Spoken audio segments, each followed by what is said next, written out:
So I went to this conference. This is about 20 years ago. I was at St. Anthony's High School. I was chaplain at the time.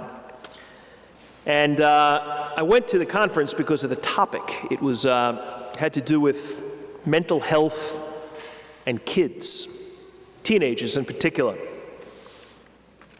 We had just had the previous year 2 kids in my school at St. Anthony's commit suicide.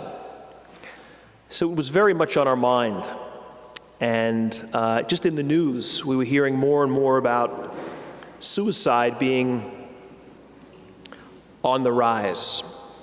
Everybody was alarmed. Everybody was wondering, like, what the heck, what is going on? What could be leading kids to get to this point of such despair and hopelessness? So myself and a couple of the guidance counselors in the school, we went to it. And it was really good, some really great speakers, a couple of which I still very much remember. There was this one guy, he gave a very powerful but, very sad talk. This guy was in his 50s, maybe his mid-50s. And he told us a little bit about himself first. He was a great athlete. He played high school and football, college.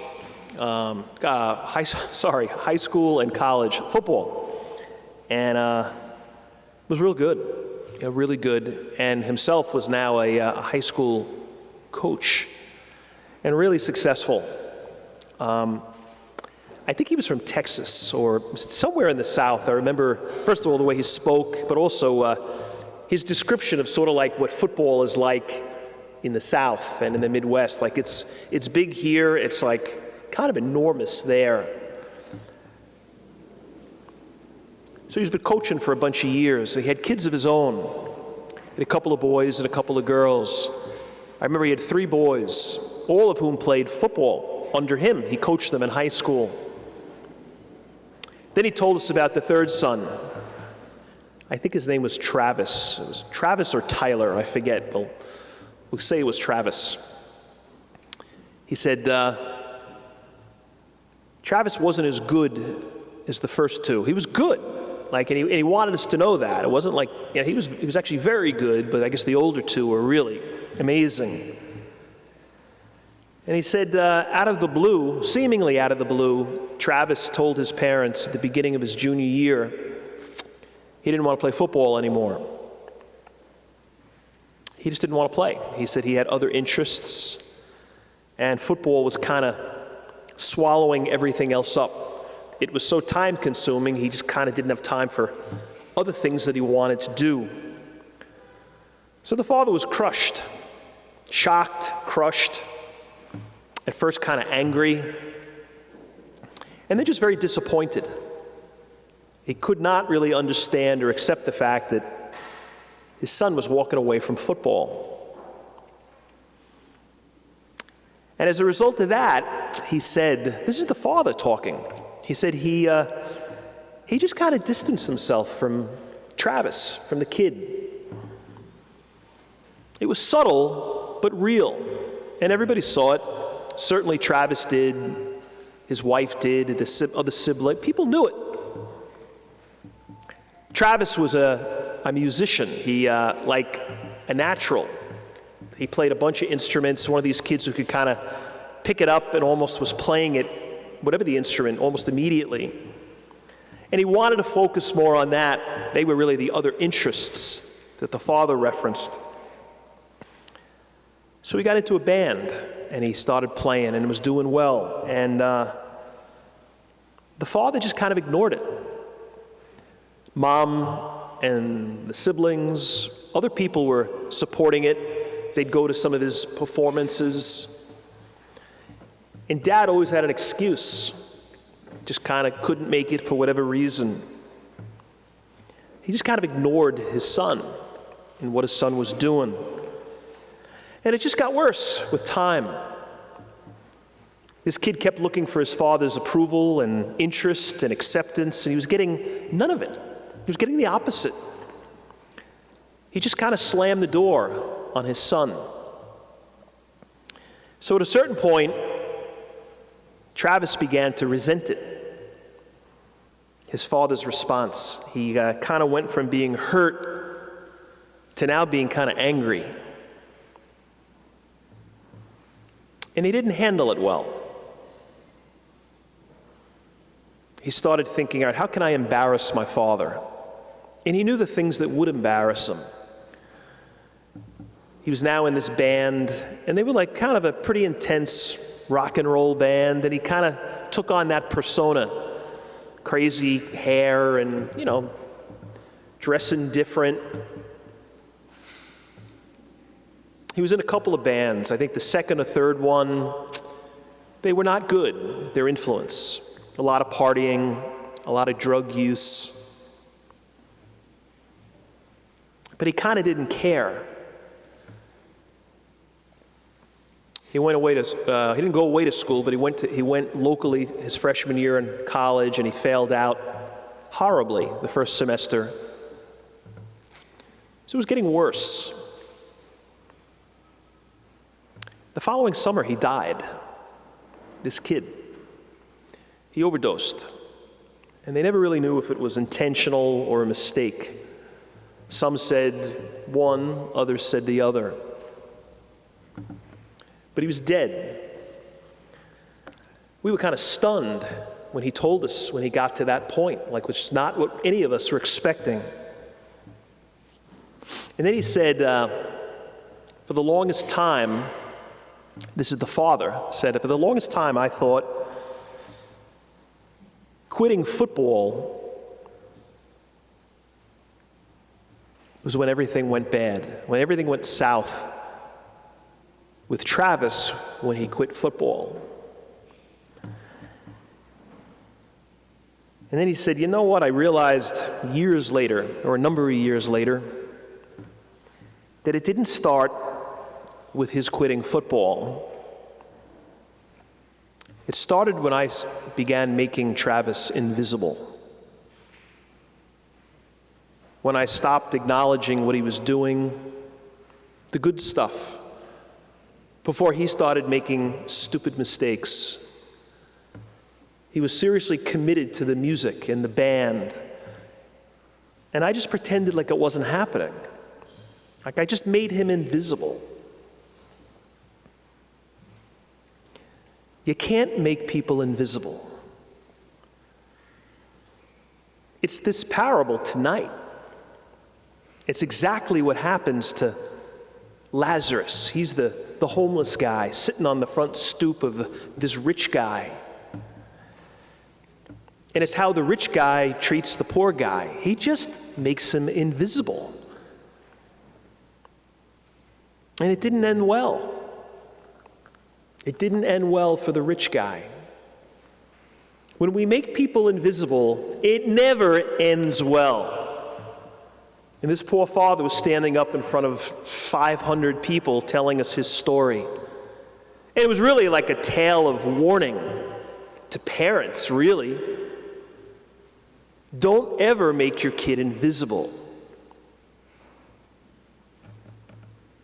It's interesting, this parable, it's all about the end of the parable, really. A lot of times people hear it, it's like this rich guy, poor guy, and everybody thinks, yeah, that's what it's about. It's about, being rich is bad and being poor is, it's not good, but eventually, it'll end up well for you. And it's like, I don't think it's so much about that. Yeah, I mean, people who are rich and who are gross with being rich and get totally absorbed in themselves, of course that's not good. But I don't think it's an anti-rich guy parable. And he also talks about heaven and hell. The rich guy went to hell and the poor guy went to heaven. Well, that's true too, heaven and hell. But I don't think it's so much a story about that. It's really about what happens at the end of it. The rich guy has died. He's in hell. He sees Abraham and Lazarus in heaven, and he says, listen, I got 5 brothers, and they're still alive. Could you go and wake them up? Because they're fat, gross, rich pigs like me. They're living just the way I am. And man, I don't want it to end up like this for them. So go sound an alarm. Light them up and tell them to wake up. And Abraham's like, no, I'm not going to do that. They're not going to listen, says Abraham. And he goes, listen, they will listen. If you send Lazarus back, this guy who was dead, I know who comes back from the dead, and you send him, you bet they'll listen. And he goes, no, they won't. They didn't listen to me, Abraham. They didn't listen to the prophets. They're not going to listen to some guy who came back from the dead. It's totally Jesus referring to himself. He's like, they're not going to listen to me. People who had proof that he had risen from the dead. Some followed, but a lot didn't. He's like, they're not going to listen because they're not going to want to change their lives.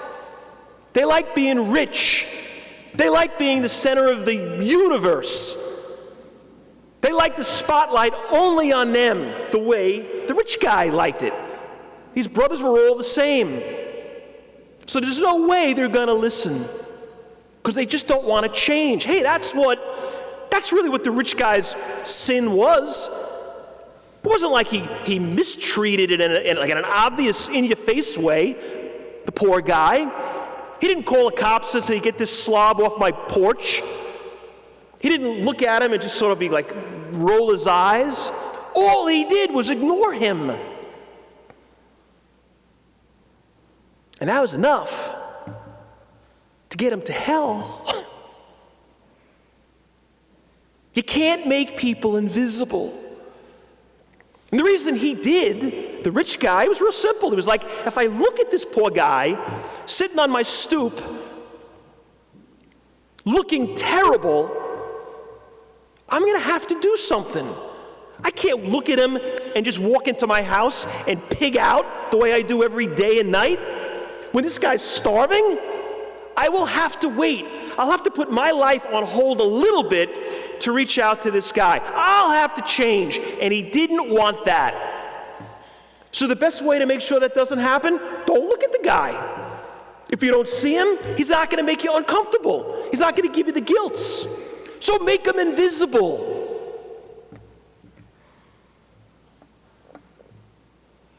It doesn't end well when we make people invisible. Think about the father. Think about the coach. You know, I was having dinner a couple of weeks ago with a couple of people from the parish. A couple of couples, married couples. They all had kids, young kids, grade school. Churchgoers, very much churchgoers. And they were talking about, I think it was the last beach mass in August. And all of July and all of August, we had no rainouts. We had incredible weather. And they were talking about how great the beach mass was this summer. It was just kind of between the weather and the crowds, just so beautiful and prayerful and powerful. Hundreds, 800, 900 people. Last year, that was kind of down. I don't know if it was COVID or whatever it was, but the numbers weren't great, so we kind of came roaring back this summer. We were all psyched. And they were just kind of raving about it. And then I kind of went on a rant with these couples. I was like, you know what? First of all, I agree with you. It was awesome. But I was like, as many people as there were there was like so many that aren't. So many families, so many kids who just don't go to church. And I'm not saying everybody's got to go to the beach mass. Some people don't like the beach mass. That's fine. But they're going to other masses. But there's a ton of people, like a majority, who just don't go to any mass. And I was like, what? The music is amazing. The location's incredible. The weather. It's like this totally family-friendly mass. You're looking around, you're seeing your neighbors and people you go to school with. Like, it's just so great. And I'm like, what else can we do to get people to come to church? I was like, what are we going to do? Like, hand people 20s as they come in? You know, we'll pay you to go to church? Like, what else can we do? And then one of these women kind of cut me off. And she goes, Father Brian, they're not going to come.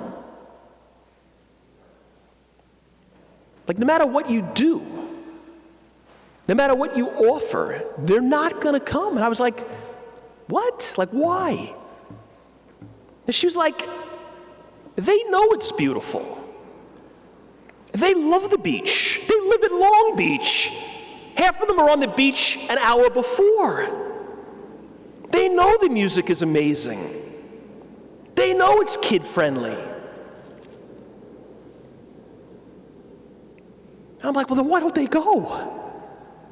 And she's like, because they don't want to be challenged. They don't want to be challenged. Like, the gospel is challenging.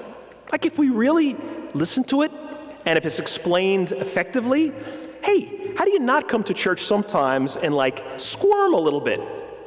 Because it's like, oh my God, like what he's saying in this gospel is exactly, he's describing me. Like I need to get it together. I need to be better in this way or that way.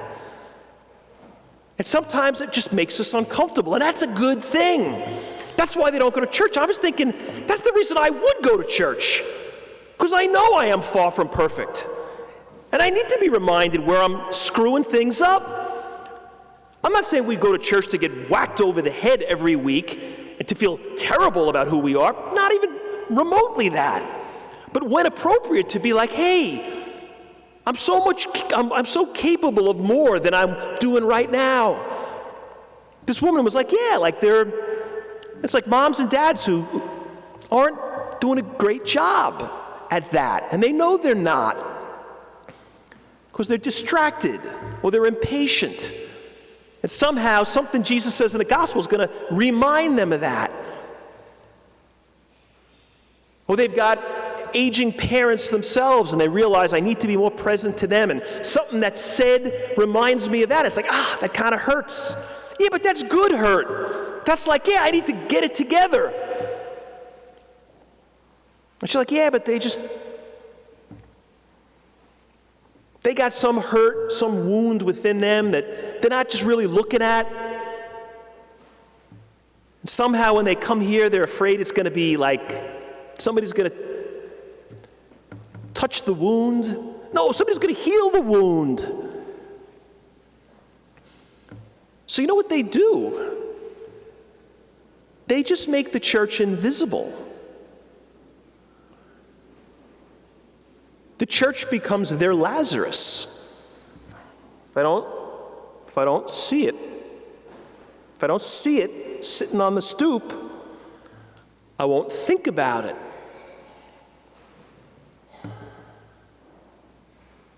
This woman, her name was Emma. She was at JFK. She was at the airport. She'd just gone through security, and JFK was a madhouse. The weather was terrible, so everything was being delayed and rerouted.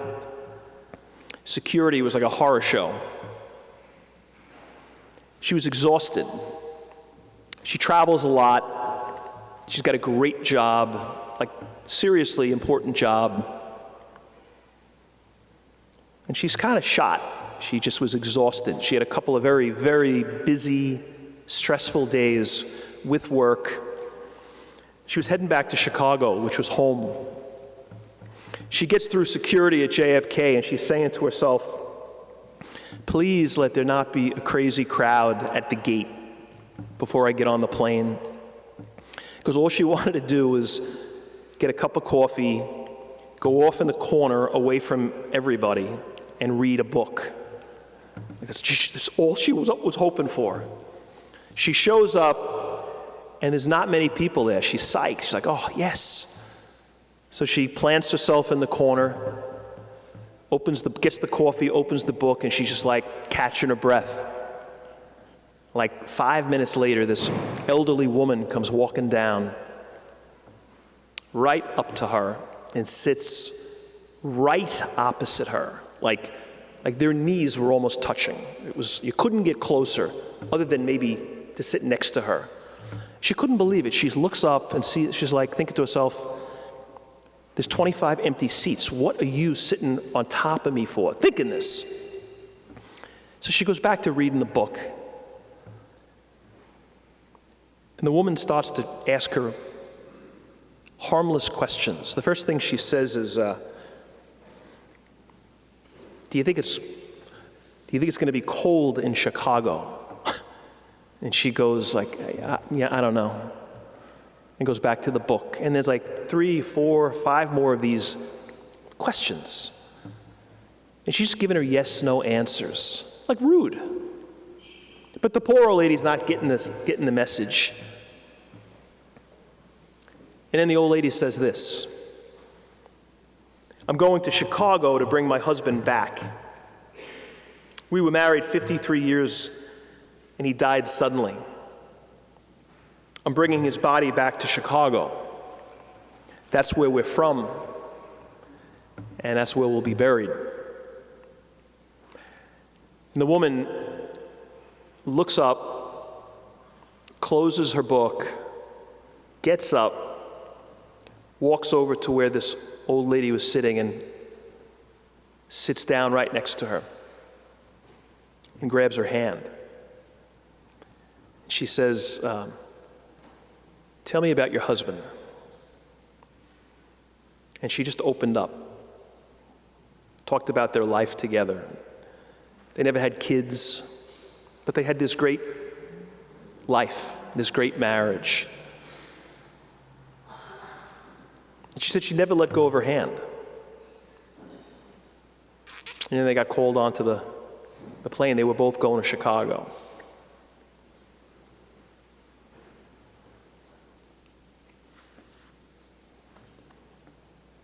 You know, Lazarus isn't just a homeless beggar. Certainly can be that, certainly is that. Man, but Lazarus shows up in 1,000 ways. Lazarus is just the one that we make invisible. And once in a while we get caught. And we're grateful. Probably a little guilty, but then we realize, what was I doing? How could I have made her so invisible? And she fixed it, and she repaired it. You know, I had 2 funerals this week. One Thursday, one Friday. One was for a retired fireman, 9/11 related cancer. He was down there for weeks.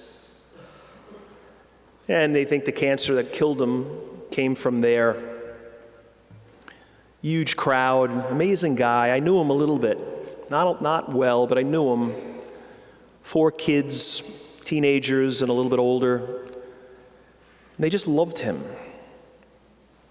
His whole life was his kids and his wife. Total faith guy, church guy. The next day, I had a funeral at St. Mary's for a 85-year-old woman. I met her 4 adult kids and her 11 or 12 grandkids. And they loved her because of the way she lived her life. It was like a clinic. These 2 days, it was like a clinic on how to live your life. What you need to commit yourself to.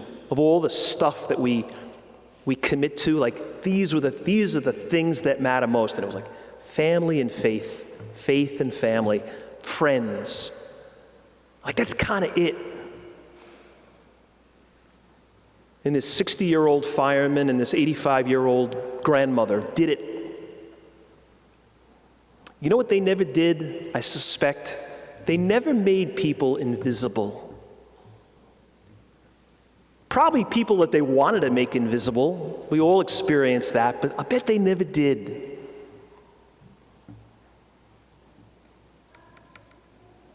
So what's your Lazarus? Who's your Lazarus?